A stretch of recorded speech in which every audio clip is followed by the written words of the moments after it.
Hey guys, this is part 2, Moses through the Promised Land, and let's get started. We need to first look at the kin of Kohath, which is a branch of Levi's kin. Levi is the son of Leah. He has Gershon, Jochebed, Kohath, and Merari. The Gershonites are Levites, and there are two families, Libni and Shimei. Then the second is Jochebed, and she ends up marrying Kohath's firstborn, Amram.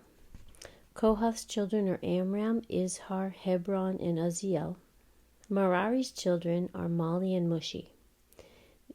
All three groups, Gershon Levites, Kohath Levites, and Merari Levites, are in the Levite group. However, the Kohath Levites become the priests, and so they are elevated in status. So we're going to look at the Kohath family. We've got Amram marries his aunt, Jochebed. Then there's Izhar, Uzziel, and Hebron.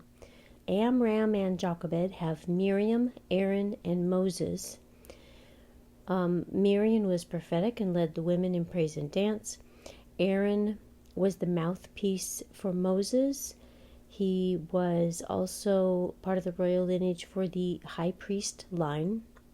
He was 3 years older than Moses, and he died on Mount Hor at age 123. Moses was the principal prophet, priest, and leader of Exodus. He was the lawgiver, the orator of God's words for Israel and post-Exodus, and he died on Mount Nebo at 120 years. Then we look at the Izhar family line, and this is Korah, the rebellion, Nepheg, and Zikri. Through the generations skipping down, we find Chaniah, who comes up as a judge in official duties outside of Jerusalem. We'll get to that later. Uzziel has Mishael, Elzaphan, and Zithri. And Hebron, there's not a lot of information on him until later, his family. And there's Hashabiah and Jeriah. And these have oversight of Israel on the west side of Jordan. It becomes important to understand who the Kenites are. So the Kenites, there are two maps. One are the Midian Kenites, and the second is the Jethro Kenites. Okay, so let's look at it. All the Kenites were well known as in iron, especially as copper smiths. They were nomads and shepherds also.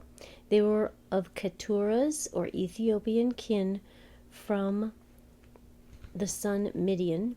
There were two branches of their family. The southern branch moved down to Arabia by Dedan in Yemen, and they did not interact with the Israelites. The northern Kenites were in the northwestern groups. They lived in Sinai, south of the Dead Sea, around the Edomites and Horites, and the northeastern branch of the family lived east of the Moabites into the northern Arabia areas. The northwestern tribes included Jethro's tribe. He was a leader and a priest of a large region. They were friendly to the Israelites. The northwestern tribes were mixed. Some were shepherds, some were traders, some were raiders. Some ruled over the northern Arabian areas and intermarried with the indigenous Arabs or Joktan tribes, and some who took over the established castles and fort cities, and they had central hubs for their nomadic activities. The Kenites were a family or tribe of the larger tribes of Midianites. There is biblical evidence that Jethro was a true pagan priest, but converted to worshiping to the true God of Israel, and his people, the Kenites, followed the laws of God very closely. You can see evidence of this in Exodus 18, 7-12, and Jeremiah 35. Let's look at the Jethro Kenites, and let's understand that Jethro is Moses' father-in-law, and Jethro's son, Hobab, stayed with Moses to help navigate in the wilderness, and his people were promised land, originally given to Joshua in the place near Arad, These eventually just were absorbed into the tribe of Judah. Moses' most immediate family would have stayed with the tabernacle initially in Gilgal, post-Promised Land, to do Levitical tasks. Levi's son Gershon was given 13 Levitical cities in various tribal lands as part of the Promised Land distribution for his extended family. One was Hamath in Naphtali on the Sea of Galilee. Many Kenites of the man named Hamath moved to the Levitical city of Hamath, most likely named after him, and intermarried with these Gershon extended family.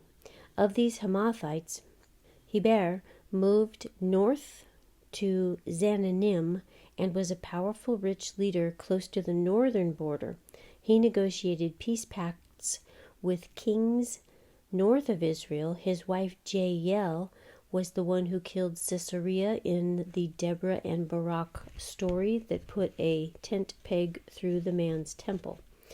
When Nebuchadnezzar invaded the northern tribes, the Kenites of Hamath, or the Kenite Rechabites, a specific subfamily, fled to Jerusalem. Of these, Jeremiah used them as an example, offering them alcohol, and they refused this. Based on their obedience, they were blessed to not go to Babylon, but to stay in Jerusalem. Bethlehem and Jabez and other Levitical scribal cities during the occupied Israel, also based on their obedience, the Jehudites were cursed to be taken captive to Babylon because they were not disciplined to God's laws, and these people also intermarried with the Judah tribe. Post-captivity, when people came to rebuild the temple and the walls, one of the Kenite Rechabites rebuilt the Dung Gate, which he lived nearby, showing he was already a resident of Jerusalem's walled area pre-captivity as part of the rebuilding of the walls. So what that says in an unsaid way is he is part of the ruling class of people. Post-captivity, when people returned to Jerusalem, specifically the Kenite Rechabites intermarried with other scribes from the Judah tribes, and one of the Judah families even moved to a city of all Rechabites, and those families were known as the men of Rakah. All right, so the overview of the Kenites and how they fit in with the Levites and Judah is here. We've got Abraham and Keturah, they have Midian. Jethro, he's a Midianite priest, he has Hobab and Zipporah. And then Abraham and Sarah have Levi. Levi has Moses. Moses and Zipporah are married. So if we follow, there's another Midianite, there's another Kenite referred to in the Bible around 1235 with Deborah. It does not give a understanding of who his exact family is, but it does connect him to the Kenites, and he is Eber, and he marries Jael. This is the person who killed Sisera with a tent peg. So going back to Jethro and his family line, Hobab becomes important. He is the brother-in-law of Moses and helps him navigate the wilderness. He has Hamath. Hamath has Rechab, which is the father of the Rechabites. And here they intermarry with Levites in Hamath.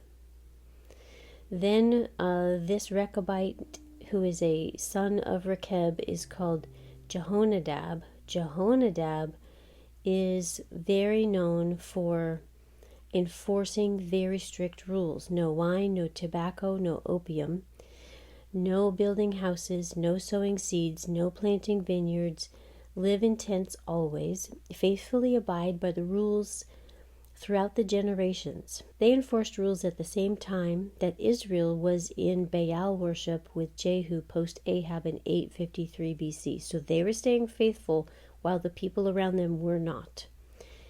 And it says in Jeremiah 35:18-19, because Jehonadab's clan's faithfulness, God promised to always have lineage to stand before him forever. And the way this happens is they are integrated into the Levitical scribal system. So let's look at Jehonadab and the Kenites, and how this all matches into the scribal system. There's an Israelite Levitical scribe subclass called the Kenite Rechabite clans. They are integrated in as Levitical scribes. There's different kinds of scribes. These are ones that are in the Levite family or households, and they work on things that are biblical and prophecy based. So the Rechabites that enforced the obedience, that's this man Jehonadab, he has 3 subclasses or clans of families that are Kenite Rechabites. There's the Tirathites, Shemeathites, and the Sukathites. They moved to Jabez and Jerusalem and Bethlehem to escape the Babylonian and Aramaean armies. This is in circa 641. Jeremiah used the Rechabites as an example of obedience, and then they were given the promise to be faithful and integrated. So Jazaniah is the house of the obedient Rechabites in 605 to 597. And then skipping generations, we have Malchiah, which is the dung gate rebuilder. This is 445 in Nehemiah's time. Okay, these people here intermarry with the Judahites. So let's look at the Judah side. We got Abraham and Sarah, Judah, Perez. Hezron has these 2 principal people in his family that are related to the Levitical scribal system. So we have Ashur, which is his direct son, and then skipping generations, we have Hur. Then on Asher's side, skipping generations, we have Jabez. A lot of people know the prayer of Jabez. That's the guy, and he was a scribe, and he was from the Judah scribal system. Then we have on Hur's line a direct son was Salma. He's the co-founder of Bethlehem. And his kin are in the clans of the scribes at Jabez. So Jabez and Salma are very close together. Then skipping generations, we have Eshton, who is the father of the men of Rakah, and he is of the Jerusalem scribes. So now we know that Malchiah intermarries with the Eshton family, and the Kenite family of scribes at Jabez have Tirathites, Shemeathites, and Sukathites, and these have intermarried with Judah and Kenites that have become Levites. Next, we need to look at Aaron's kin in a little more focus. So Judah being of the kingly ruling class and Aaron being of the high priest ruling class, they can intermarry. So this is showing that Levi has Kohath, Kohath has Amram, Amram has Aaron, Aaron marries Elisheba. Elisheba is from Judah's side of the family, so it goes Judah, Perez, Haran, Ram, Aminadab. Aminadab has Elisheba. Okay, these 2 are married. They have Nadab, Abihu, Eleazar, and Ithamar. And these 4 are the priests initially. However, Nadab and Abihu, they were killed by God for offering a profane offering, like a pagan offering. And so they were replaced by their cousins, which is the sons of Uzziel, who are Mishael and Elzaphan. Skipping generations under Ithamar and these 4, we have Eli, which is a well-known corrupted priest, and then Ahimelech, which is a high priest for David. If we go off of Eleazar's line, there's Pinehas, and then we skip generations. We have Zadok, a very famous name, and then we skip generations and we have Jehozadak. Okay, let's look at Moses' kin. So Amram marries Jochebed. They have Moses. Moses marries the Kenite Zipporah. Then they have 2 kids, Gershom and Eliezer. Gershom is the overseer of God's treasuries, and Eliezer is the overseer of the king's treasuries. They are both assigned to be overseers over the Gershonite treasurers in 1 Chronicles 26 around 1399 BC.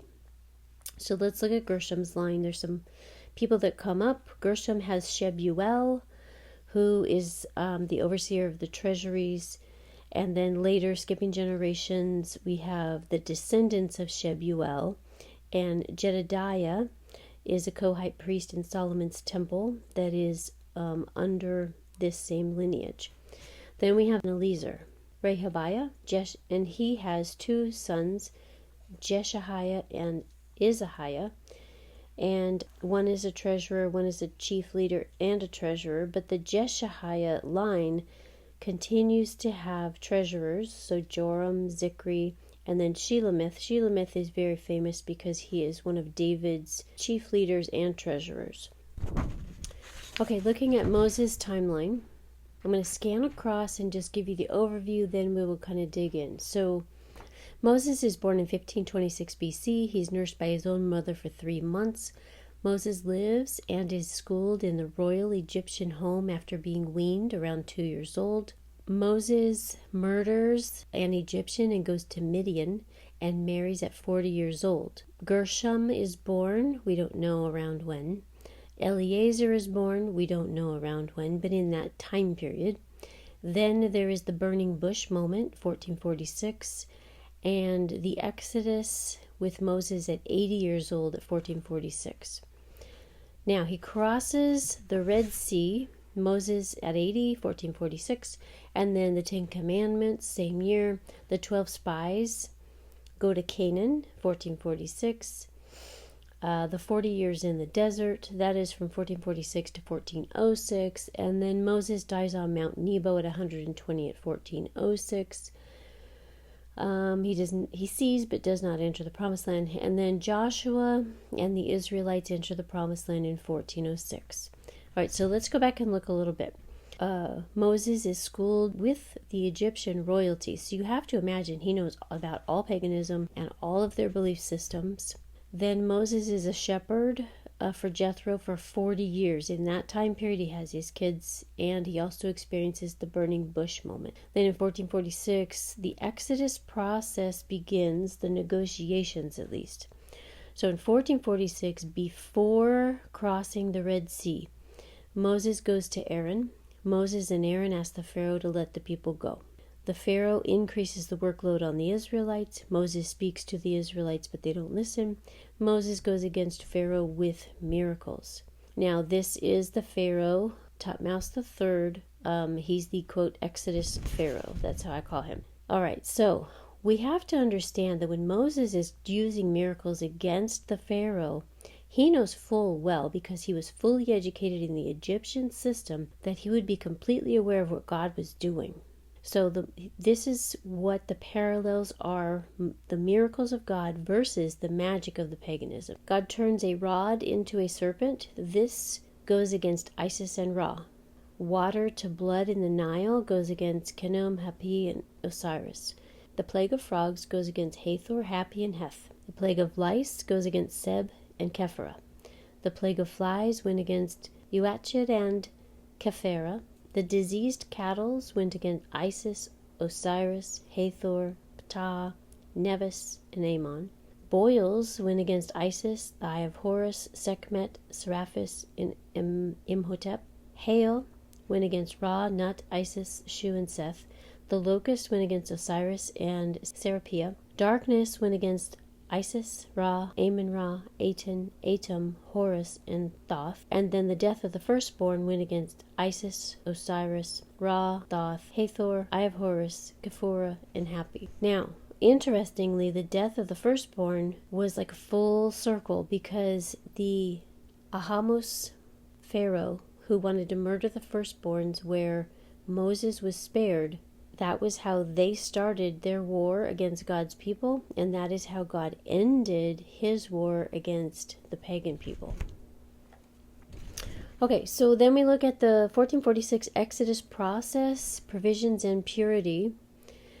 So, the basic events are: the first Passover is leaves Egypt with their booty, camp at Sukkoth, Megal, and Red Sea, the Red Sea crossing, pursuing the Egyptian armies, they drown in the Red Sea, wilderness of Shur, the camp at Marah, and bitter waters turned sweet, the camp at Elim, and the 12 wells and the 70 palms, they camp at the Red Sea, The wilderness of Sin, manna and quail begin.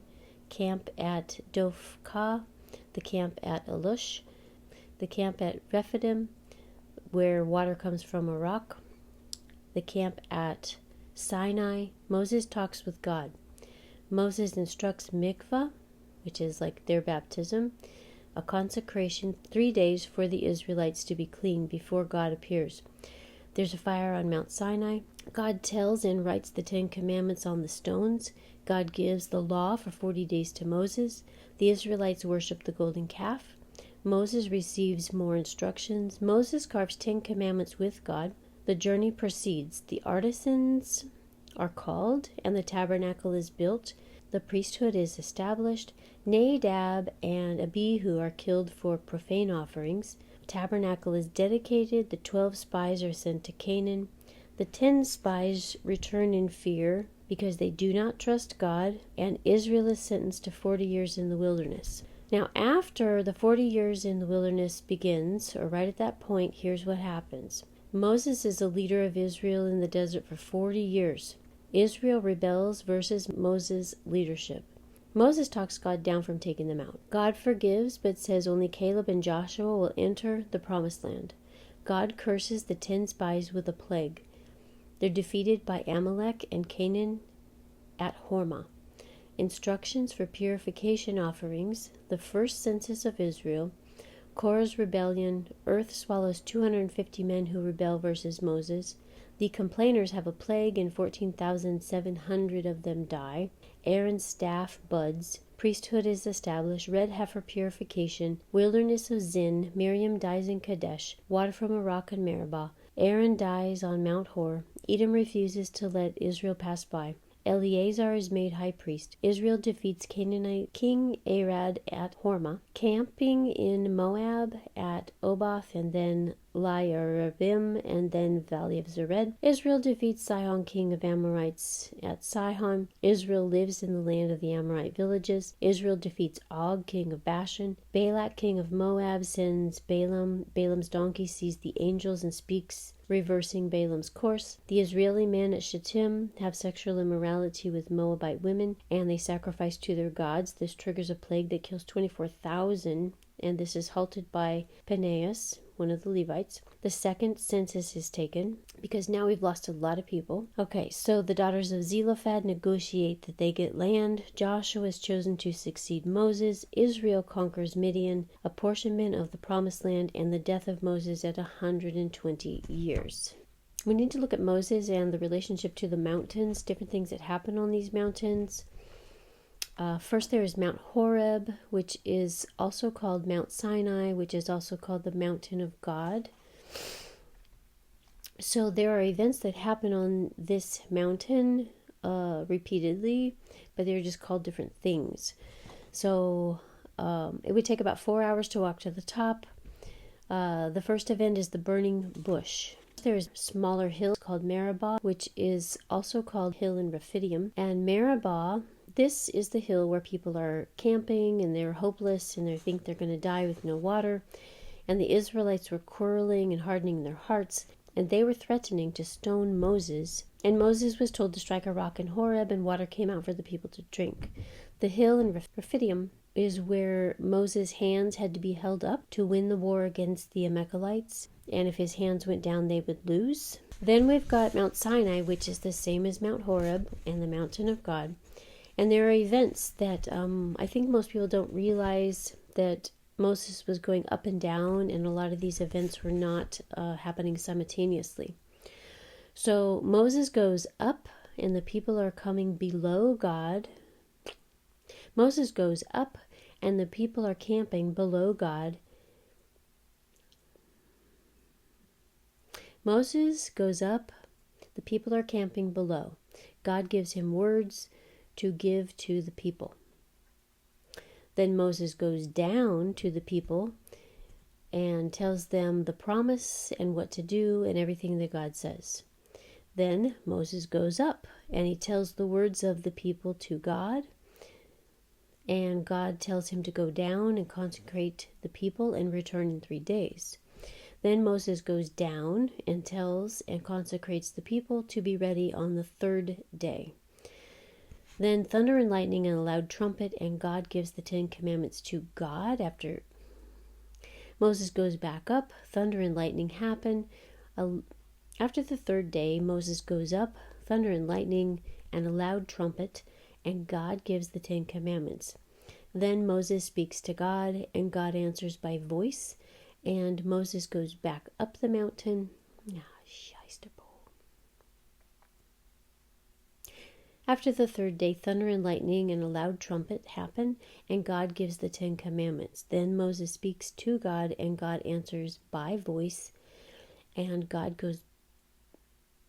Moses goes back up the mountain. God tells him to go back down and warn the people to not touch the mountain or gaze up. Moses goes down to tell the people, and the people are afraid and want Moses to be their representative. Then Moses goes up with Aaron and no priests. God tells Moses to tell the people to make no graven images, He gives the rules for sacrifice. Moses goes up with Aaron but no priests, and God tells Moses to tell the people to make no graven images. He gives them the rules for sacrifices and for ceremonial things, for justice, for the Sabbath, the 3 annual feasts, and the angel promise, and then to go back down and tell the people all of these things.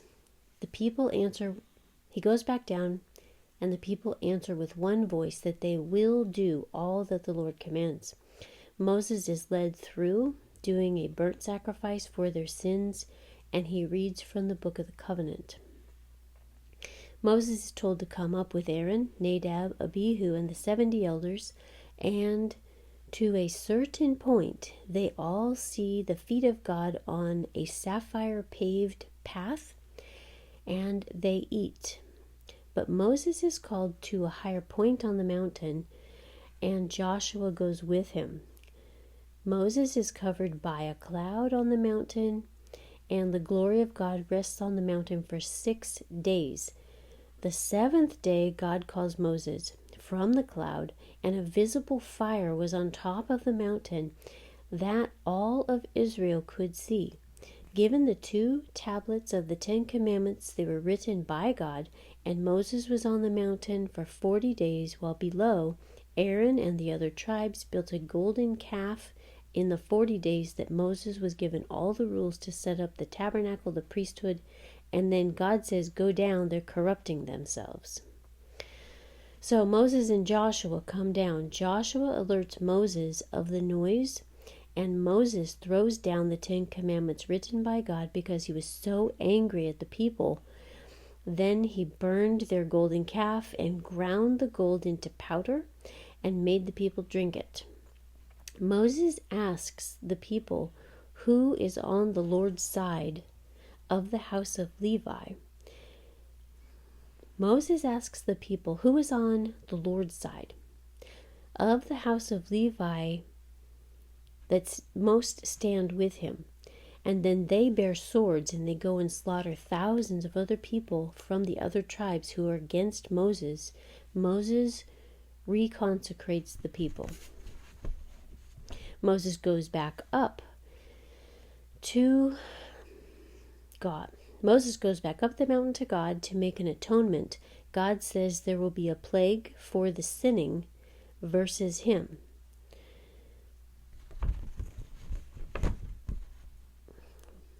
Moses goes back down to tell the people to take off all their pagan ornaments.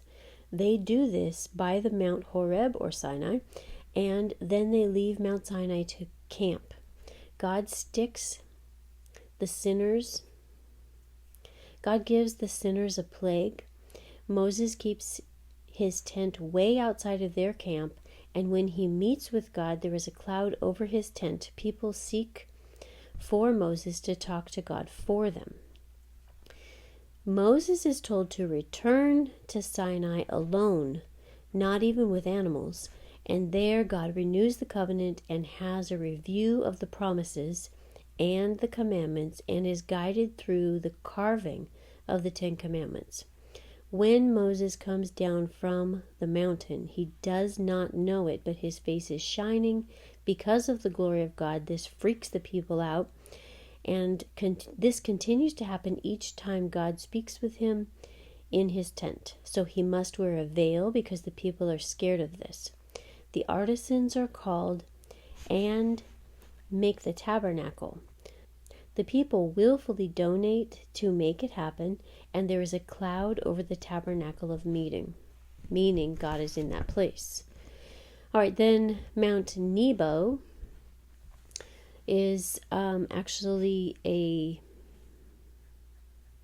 Nebo is the last mountain in Moses' story, and this is in the plains of Moab, and this is where Moses is told to go to the top and he can look out over the promised land, but he does die right after that, and he is not allowed to enter the promised land. Moses died there at 120. His eyes were not dim, and his natural vigor was not diminished. The Lord buried him, and no one knows exactly where. It's somewhere in the land of Moab, opposite of Beth Peor. At some point before dying, Moses laid his hands on Joshua, and he came full circle, and he gave the spirit of wisdom to Joshua, and the children of Israel heeded Joshua as the leader. And the Lord led Joshua as he did Moses. Okay, so we're going to look at some of this stuff, and we're going to have to really blow through some of it quickly. You're going to have to look at the PDFs in order to get detailed information, but it's important to understand the general leadership structure and what's going on, because this changes over time, but it's very similar. Okay, so in God's leadership structure in the wilderness, here's how the leadership structure went. The prophet, who was the priest and liaison, then the high priest, then the priests, then the Levites. Then there were 4 troop by troop leaders, 12 tribe leaders, 70 elders and judges, the head of the fathers' households, the officers over the thousands, the captains over the hundreds, the captains over the 50s, and the captains over the 10s. So please look into that and see what the details are. I will give you a few things that are important because these are going to come up again. So the prophet, priest, liaison, this person had to be in the direct presence of God. He was writing God's laws and precepts. He was preparing the high priest and the priests to lead the people. The high priest had to be ceremonially clean, the chief leader over all the Levites. He had duties of the altar. He had to bear the iniquity of the people. He was the one to do the Day of Atonement offering. He was the only one to do the Holy of Holy duties behind the veil. And he was the one to hold the names for all of the tribes at that point. The priests, they had to be ceremonially clean. They had to attend to the high priest and his duties, keep the lamps burning, guard the veil, bear the iniquity of the people, blow the trumpets for calling the congregation, collect the tithes and offerings and redemption money, bake and offer the showbread, and do all the sanctuary needs. Now, the differences are Eleazar's side. He's chief over all the leaders and all of Kohath in the oversight of the sanctuary and all of the Korahite guards. Now, Kohath are the keepers of the entrances of the camp of the Lord, and they report to Phinehas, which was Eleazar's son. Now, on the other side of Ithamar's side, he was chief over all the Gershon and Merari Levites. So later this will become an understanding we need to have. Skipping down to the 70 elders, they brought the offerings to the Levites from each of the tribes, and they would give messages to the people from the leadership. So this is a visual of the leadership. We have Moses, who is the leader of the Israelites. Then we have the high priest Aaron. Then his sons branch out to being leaders over Elzaphan, Eliasaph, and Zuriel. And Elzaphan, which is Kohath Levite, Eliasaph, which is Gershon Levite, and Zuriel, which is Merari Levite. Then we have God's leadership structure, which is the actual marching order when they would move from place to place. I have a lot of images here. You're going to have to zoom into your own version.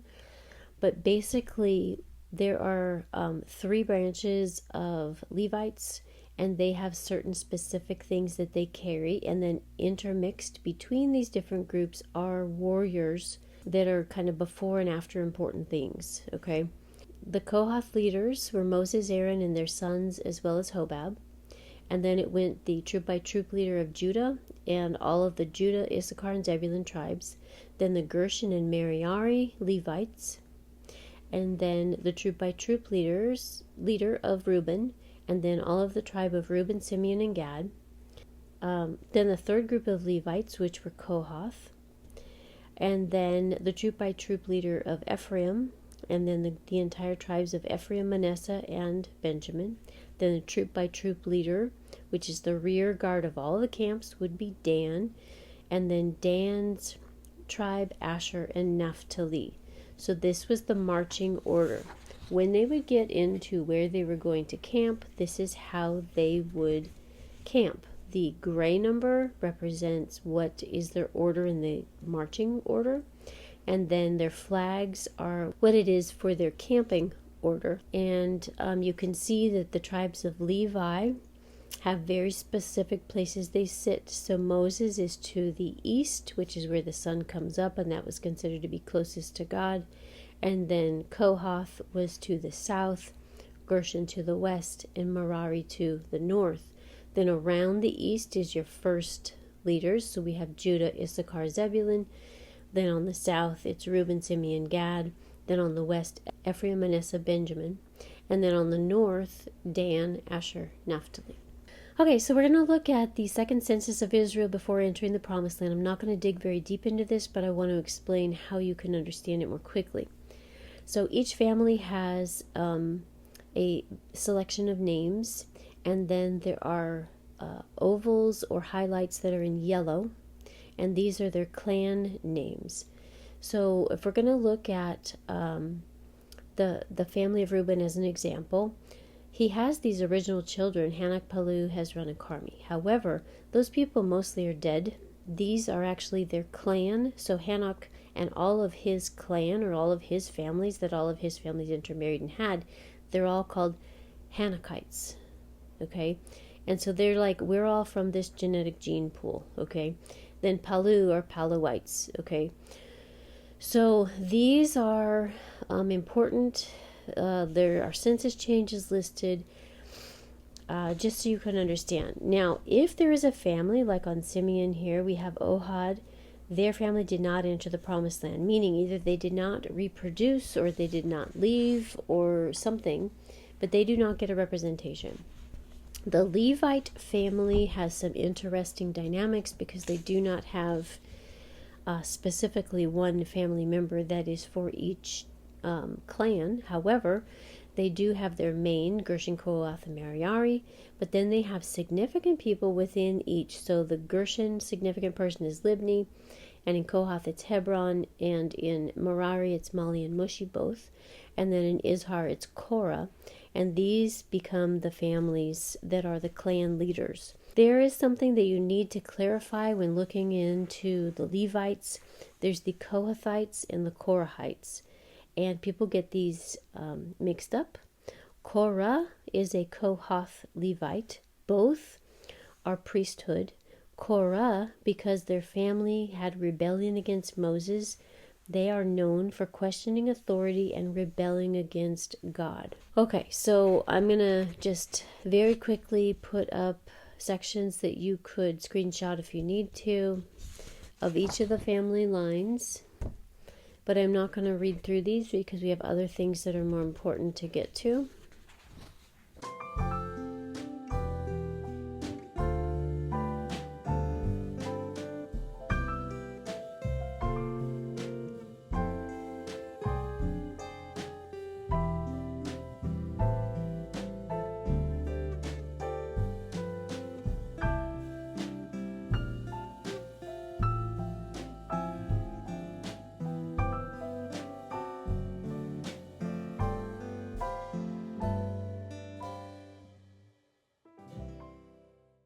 Okay, we need to jump into Joshua, son of Nun.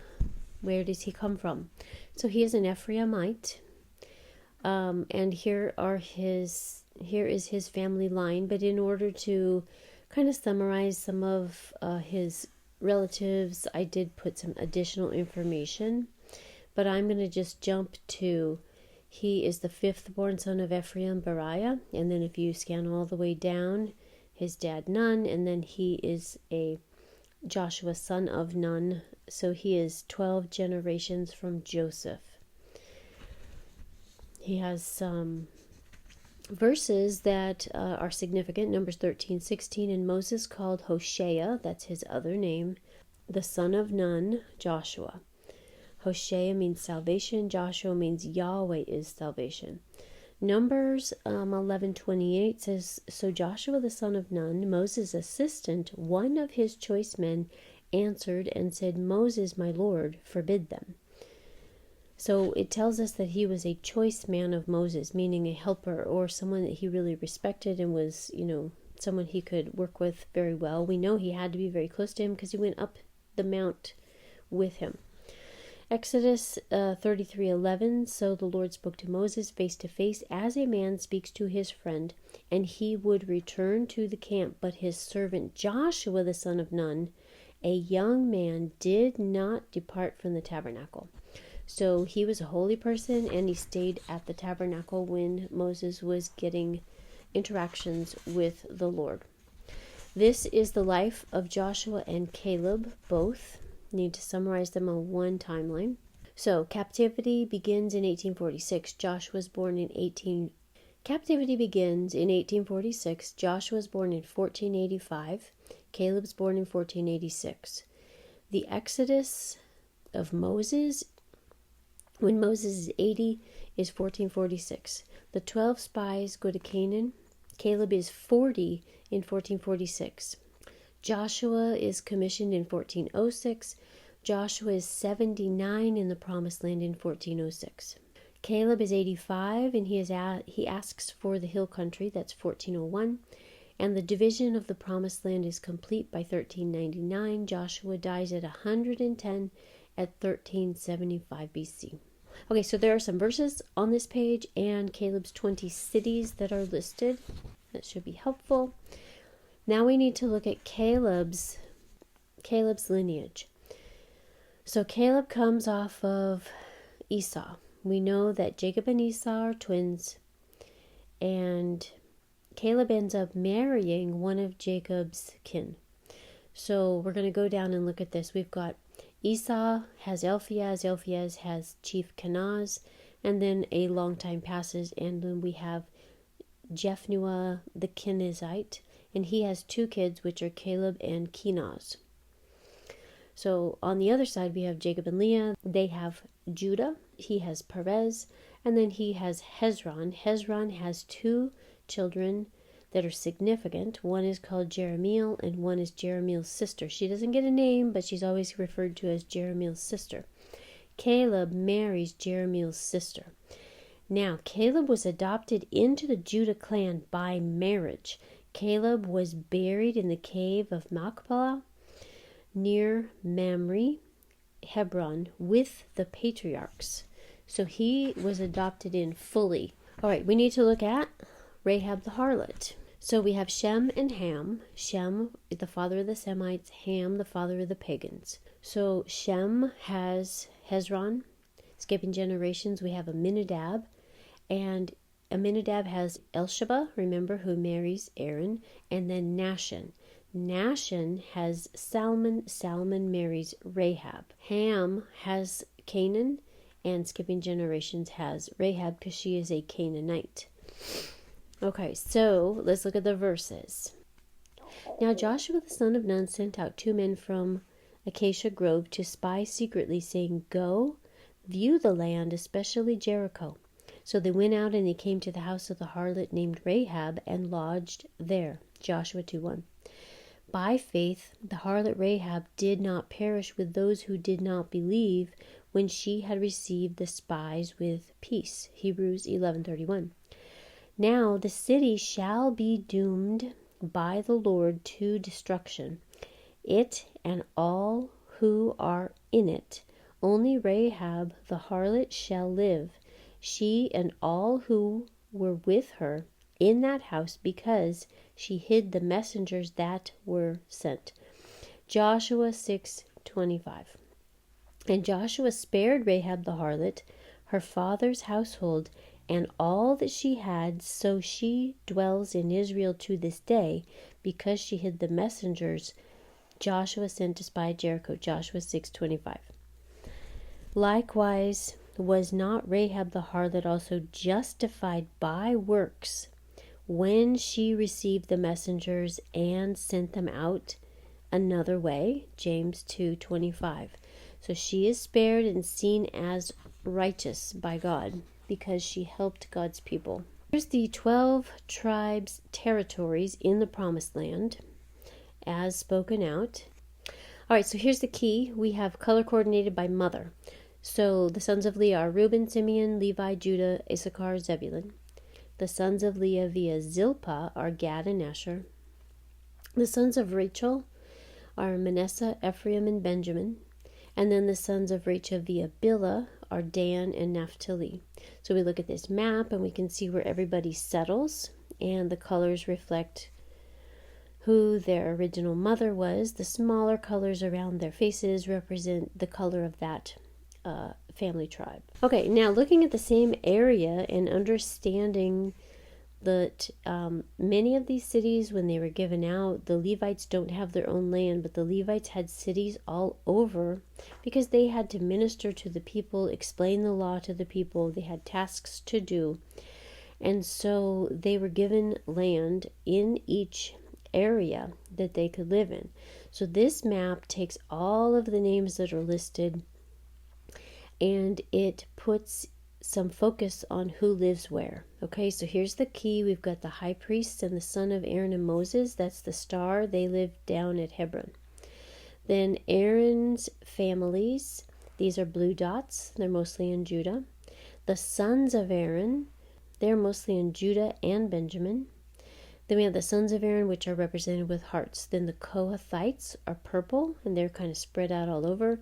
And the sons of Kohath are hearts. Sons of Kohath just means generations down of the same lineage, okay? The Gershon families are green, and the sons of Gershon are hearts. The Merari families are yellow, and the sons of Merari are hearts. The children of Merari, that's yet another set of generation down. They're the chick. Then the Levites, unspecified. If it's just, well, Levites live there, I put a pair of Levi jeans. Okay. Now, looking at these circles, these are cities of refuge. These become very important in the story. The city of refuge has to have a judge or person skilled in law. It has to be a place where someone can get a fair trial. It is the place that someone who has done something bad would be living. It is also a place where leadership occurs, and those cities of refuge become really important places. So the tribal leaders in the Promised Land, Moses charged 2 leaders with land division. This is Eleazar, the high priest, and Joshua, the head of the army, and this was so that everything was done properly and was done fairly. So this is just a list of who each of the tribal leaders were for each of the subclans of each of the families. There was a leadership structure, which was the tribal leader, and then it went elder, head, judge, and officer. Okay, so that's a lot of technical stuff, and we're going to get into the Judges through Samuel next.